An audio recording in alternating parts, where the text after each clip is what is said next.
When it comes to wearable consumer audio equipment, you have a lot of options. Over-the-ear headphones, earbuds, true wireless, bone conduction, and even within those, there's a lot of variation, a lot of features to consider. How do you pick the right one? And how do you know how much you should spend? Hey folks, Norb here. Today we'll be providing some advice on how to approach buying audio gear. Specifically, I'll be focusing on Bluetooth-enabled personal audio gear, headphones, earbuds, things like that. I will not be shying away from numbers, by the way, so you can get a real picture of what's a reasonable expectation. So now, who's this video for? If you're any of the following, this video is for you. Someone who doesn't plan to own 35 pairs of headphones. Someone who has never before bought a Bluetooth pair of headphones. Someone who is looking for their next pair of headphones but doesn't quite know what their budget should be. Someone who is looking maybe to upgrade from their current headphones but wants to know whether or not they should. Someone shopping for someone else and wondering what might make a good gift. Again, if you're any of those, keep watching because by the end of this video, you will know the following. First, how to figure out what you're looking for. Second, what your budget should be. And third, what to reasonably expect out of your purchases. I'll also include tips on ways to save money, like when it might be smart to buy used or refurbished and what to look for in each. If you're in a hurry, here are my very quick tips. First, figure out what it is that you're going to be using them for. Second, use that to determine what features, sound quality, price, noise cancellation, are important to you. 2 or 3 is good, rank them. Third, check out some reviews and key in on those things that are important to you. Ignore the rest. 4, if you can, go to the store and talk to people who work there or try some out. Finally, do a gut check. What's your actual budget? Everyone wants a good deal. No one wants to spend more money than they have to, but expensive is relative to your income and your passions, and you should get what gets you closest to what you want without breaking the bank. Suggested starting budget. If you have to pick a random amount, start with a $200 budget and then move up or down from there. First, stuff that originally sold for $350, which is a good tier for feature headphones, as I'll explain later, usually drop to about this price within a year or two. Second, stuff that starts at this price point usually drops to about $130 or lower after a year or two. And third, if you want to buy something that's brand new or something that was just recently released, or just something at the local retail store, this tier is usually where you start getting a good mix of both sound quality, features, and build quality. If this tier offers everything you want and more, then take a look a little lower. Check between 100 and 150. Still good? Great. Go lower, 75. It works the other way around too. If this tier doesn't offer what you're looking for, then look a little higher because what you're looking for is going to cost a little bit extra if it's in your budget. This is why I always try to include a list of other options when I do a review because sometimes people need that extra guidance. I know I do. By spending a little time thinking about it, you'll get a better chance of finding the best thing for your wants and needs and what you'll enjoy the longest. Also, if you do a little legwork and you have a little patience, you'll find a good deal while you're at it. Before I continue to my deep dive, just a reminder, if you like what you see, please be sure to hit the thumbs up and subscribe button. I would really appreciate that. If you've already subscribed, thank you very much. I keep an eye out for discounts all the time, so follow me on Twitter where I regularly post deals or on Instagram where I regularly post pictures about random things like ducks. A lot of ducks. I don't know how to use Instagram, I'm sorry. Third, if you have any questions or comments, leave them in the comments below or hit me up on Twitter. I try to answer whatever comments I can, and I always welcome friendly feedback. Speaking of comments, shout out to Stefan and Ghost, both of who pointed out that the Sennheiser Momentum 3 can be shut off without being folded. In my review, actually my first review, I called this out as a small issue, but Ghost points out that this issue was corrected with a patch. Thank you both for keeping me honest here. If you're watching this and there's something that you want to call out, or if you just have a question, drop me a comment and I might feature it in a future video. I'm working to build a positive tech community that includes you, so please comment below or hit me up on social media. So let's get on to the deep dive. Pricing tiers and budgets. Most people start with a price point in mind. Here's how much I want to spend. I actually don't recommend that. I recommend that what you do is that you find the features you want first and then decide what price point you should be at. But if price is your primary guide, you may as well understand what you'll get at each tier. Note that I'll be talking about the MSRP here. That's the manufacturer's suggested retail pricing. If you're willing to do refurbished, or if you're willing to buy used, or if you're willing to get something that's a little bit older, you might be able to find some significant discounts. So keep that in mind. Again, this is just for what you'll find in the store. Under $100. If you're looking at this price point, your most important value is probably cost. If that's the case, Do a little research and just jump on something with generally good reviews that match what you're looking for and which gets high ratings for durability. You're going to be giving up features, but you can still find some good stuff down here, around 200 or 250. Now you're entering the sub-luxury range, a sweet spot where you can get both a really good deal on discounted top-tier products or great new products. You'll get a mix of good sound and build quality, so you'll need to define the 2 or 3 additional features that you really want. Do your research here, but the bulk of your effort will probably be in keeping an eye out for deals. That's because $300 headphones tend to drop to $200 and $200 headphones tend to go on sale for $150 or lower. Around $350 to $400. You're definitely entering the higher end of this stage, and this is where most flagship smart headphones / feature headphones live. It's not quite luxury yet, but only because you're not getting the more expensive build materials. Feature-wise and tech-wise, this is where you start finding pretty much everything that there is to offer. It just becomes a matter of execution. But you're still dealing with plasticky builds unless it's something that was once at a higher tier.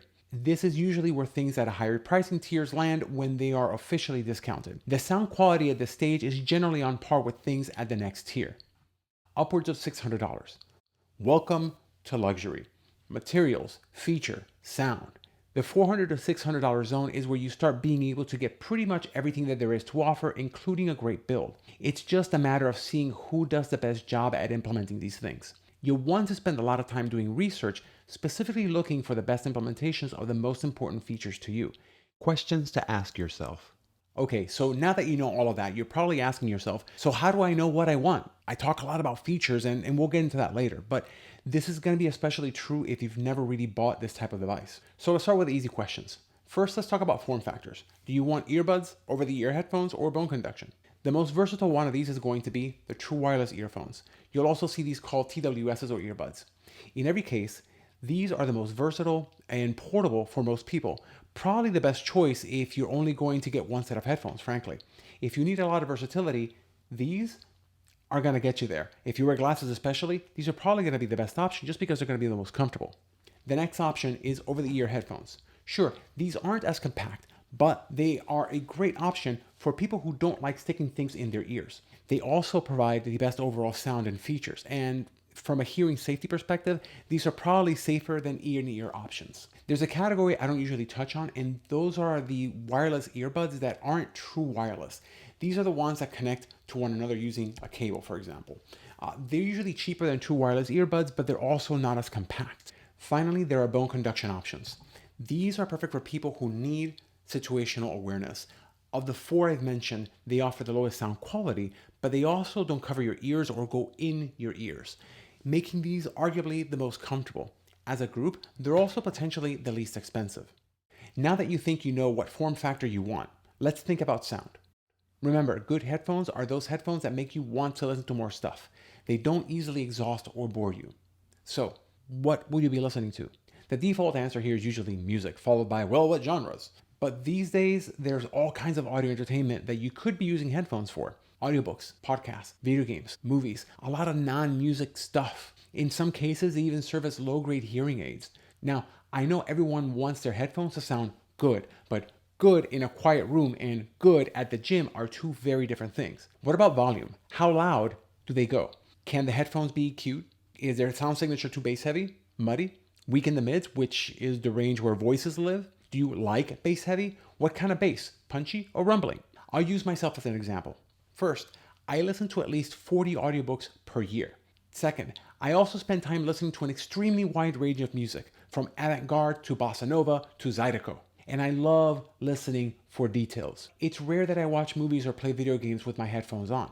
When I do, well, that's nice, I guess. Still, I love bass, but clarity in the mid-range is a must. I may not want something that's designed for gamers, for example, but I want something that's designed and tuned for music and spoken content. So now back to the question, how much does sound quality matter? I know this might sound funny, but it's a serious question. Are you just looking for something that you can listen to your beats with? Or do you need something that will get you a high degree of precision and fidelity? Do you need something where you can tweak the sound, or are you okay with using the default EQing?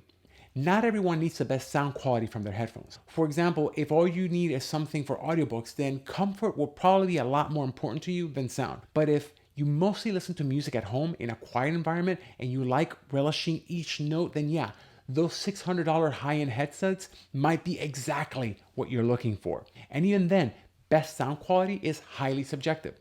If you love deep, rumbling bass, or if you have some hearing loss, then it may not matter to you if you miss some of the details in the highs. But if you're an audiophile, then you probably want something that's very detailed, clear, and true to the source. Also, do codecs matter? If wireless sound quality matters, then Bluetooth codecs should absolutely matter to you. If sound is not the most important thing, then particular codecs are nice to have, but not a necessity. If you need to know why, check out my beginner's guide to Bluetooth codecs video. The link's somewhere above my head and in the description below. Now that you have a feel for what kind of sound you're really looking for, let's start looking at other features. Sure, every pair of Bluetooth headphones will be able to play music wirelessly, but that's like saying I want to buy a car with your only requirement being that it drives. Okay, but what else, if anything, do you want with it? If you don't know what features are available, here are some scenarios to get you started. There's a good chance more than one of these applies to you, but it's also not a comprehensive list, so think about what you might want. Again, watching reviews will help. Shameless plug, feel free to start with my channel. Link in the description below and above my head and in other places in the page. Scenario 1. If you need to block out noise, look for something with great natural noise cancellation or active noise cancellation. Over-the-ear headphones and earbuds can both be very good for this. Scenario 2. If you need to wear these for a long period of time, comfort will be key. In the case of on-ear or over-the-ear headphones, look for something that won't cause ear fatigue or ear heat. Look for something that doesn't pinch the top of your head or give you headaches, and something where the clamping force isn't too much. This is where being able to try it on in a store, plus buying somewhere with a solid return policy, come in handy. In the worst case scenario, be sure that the reviews you read and watch all present a consensus when it comes to comfort. You can also look for something with replaceable ear pads and just buy more comfortable ear pads or even a cover. In the case of earbuds, look for something that will fit your ears well. This is less about reviews and more about you knowing your ears. For example, I'm okay with earbuds even if one of my ear canals is smaller than the other. My wife, on the other hand, doesn't like anything in her ears, so she doesn't use earbuds at all. There's also the bone conduction option, but that depends heavily on the headset. Scenario 3. You need these for exercise. Be sure to look for something that's sweat resistant, so something with an IPX4 rating or higher. Depending on where you live, you might also want something that isn't too hot. So over-the-ear headphones may not be great in Florida in the middle of the summer if you're planning on jogging in the middle of the day. Where you exercise is important too. At the gym, you'll probably want some level of noise cancellation, in addition to sweat resistance. Earbuds are probably good for this. If you plan on using these outside while doing something where situational awareness is key, something like road cycling or trail running, then you may not want something that covers your ear holes. In that case, consider bone conduction headphones.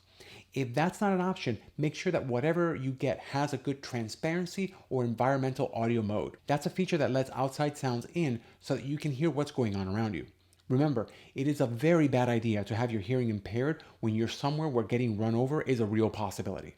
Scenario 4. Do you need to keep situational awareness? Now, I know I just talked about exercise, but this expands on that. Maybe you need to keep an ear out for someone calling your name. So if that's the case, pick a pair of headphones with good transparency mode, or better yet, a pair of bone conduction headphones since they don't cover your ears at all. Scenario 5. Will you mostly be listening in quiet environments? If that's the case, then sound quality is probably going to be near the top of your list. Things can get pricey here, so just go with the best you can at that price point. If you can try some out, do so.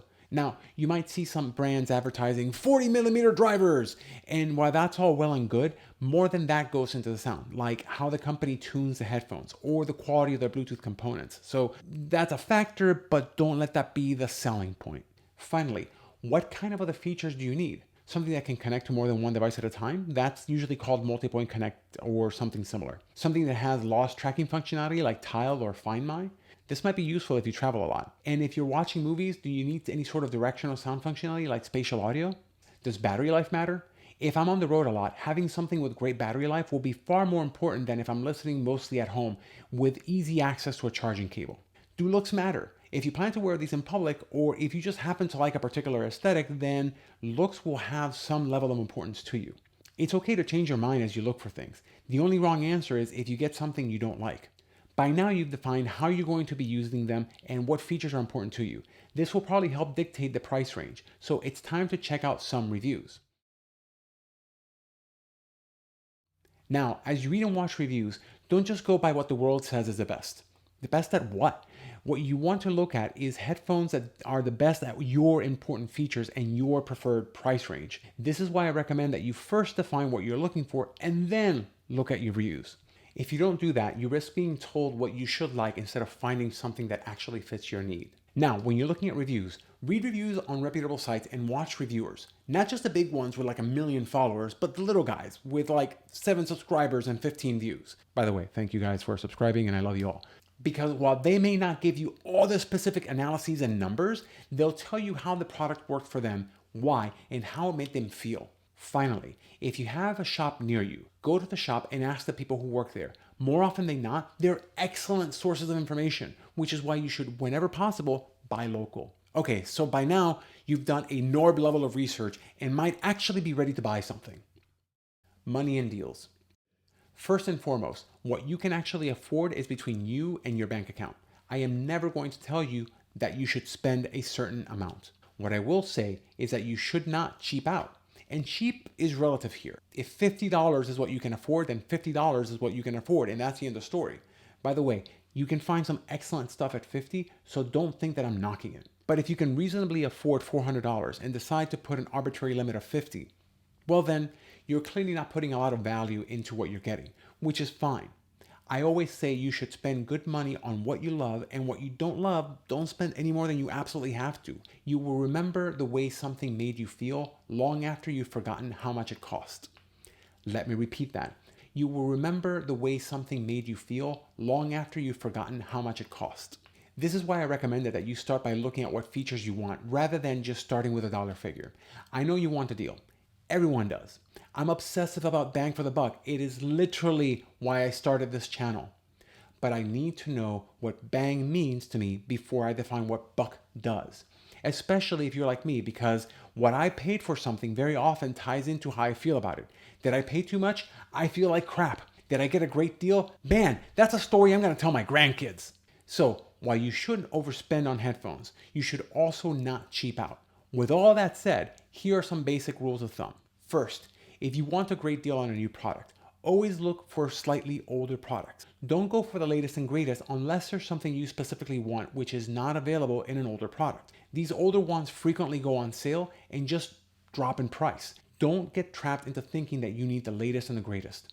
Also, don't be afraid to look at manufacturer refurbished items or things refurbished by a reputable company. Yes, I know people get weird about earbuds, and that's fine. You do you. But when it comes to refurbished over-the-ear headphones, these are usually like new anyway. Now, used is another matter. Be careful about this one. If you decide to buy a pair of used over-the-ear headphones, try to make sure it's something that you can replace the ear cushions for. That's for hygienic reasons, really. Going back to my recommendation from before, as of 2021, the $200 price point will serve most people well. Above that, the question is less, what will I give up? And more, what else does this get me? Anyway, I hope you found this useful. This is NORB Reviews, and if you have any questions, please feel free to drop them in the comments. If you like what you saw, please be sure to hit the thumbs up button and maybe even subscribe. With that, until next time.